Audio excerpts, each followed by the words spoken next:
defining moment for the GOP in terms of where they go and what they do with those members who decide that they don't agree with the former president. Jim?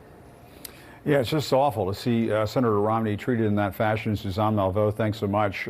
Joining me now, CNN senior political analyst John Avlon, CNN political commentator and host of PBS Firing Line, Margaret Hoover. John, can we just pause for a moment and consider, I covered Mitt Romney back in 2012, end to end. And I will tell you, I mean, people can say, you know, Mitt Romney has his flaws. He is just one of the most decent human beings I've ever covered in politics, if not the most decent human being I've covered in politics. I'm sure he has a ton of flaws people can pick apart. But to see Mitt Romney on that stage getting booed in that fashion, to me, I just think it's just outrageous.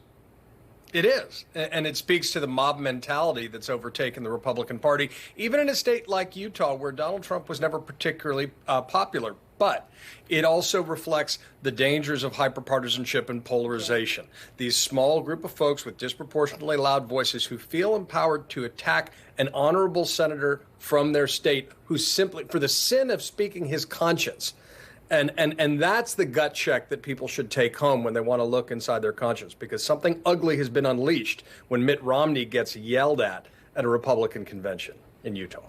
Yeah, what did you see there, Margaret, when you saw that?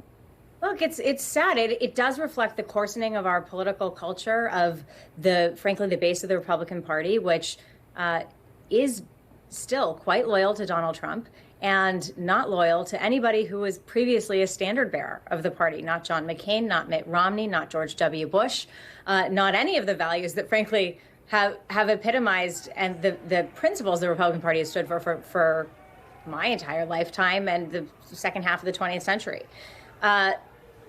Mitt Romney is a decent man.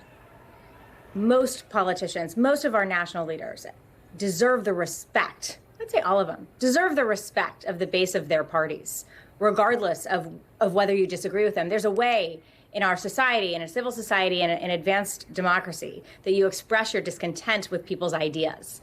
And it's not that raucous mob mentality booing of somebody who has represented them well. Yeah, John, let's take a look at some new video that just emerged of former President Trump, who really ripped the lid off of all of this ugliness in this country. Addressing a crowd at Mar-a-Lago, he's once again spreading election lies, sort of like this, you know, the sad old Elvis act that he's been doing lately. Let's watch.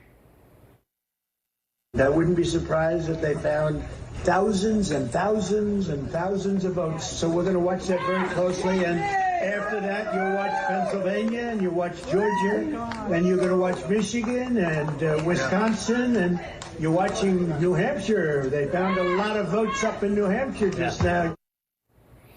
Yeah, John, this is like watching the Hall of Discredited Presidents at Disney World. You know, it's just so sad. It's like he's an animatronic character now, spewing out this stuff over and over again, like he's got a string that you just pull behind him and you replace the batteries when they run low.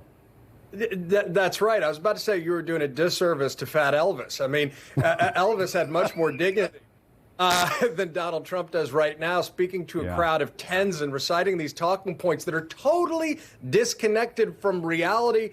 I mean, we're talking about New Hampshire. What the hell is he talking about? He doesn't have a clue.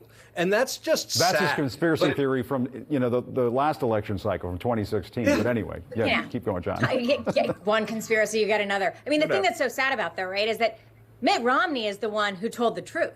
Mitt Romney is the one who, when he voted to convict, said, what we owe our voters is to tell them the truth, even if they don't like what they hear. Former President Trump is the one who's continuing to spew lies, and the base loves him for it. This is where we find ourselves in the Republican Party. It is quite it's a sore position to be in. It's weak. It's sad and weak to see him talking to a couple of folks at Mar-a-Lago reciting lies that even he doesn't seem to even fully believe with enthusiasm, only defense of his ego. It's a tired act. It doesn't even deserve on his second stage in Vegas. Yeah, I wonder if he reminds people to tip the waiters and waitresses. But anyway, former President George W. Bush had a strong warning for Republicans about the path that they're on. Let's listen. You know, the idea of kind of saying you can only be a Republican then the ultimate extension of that is it ends up being a one-person party.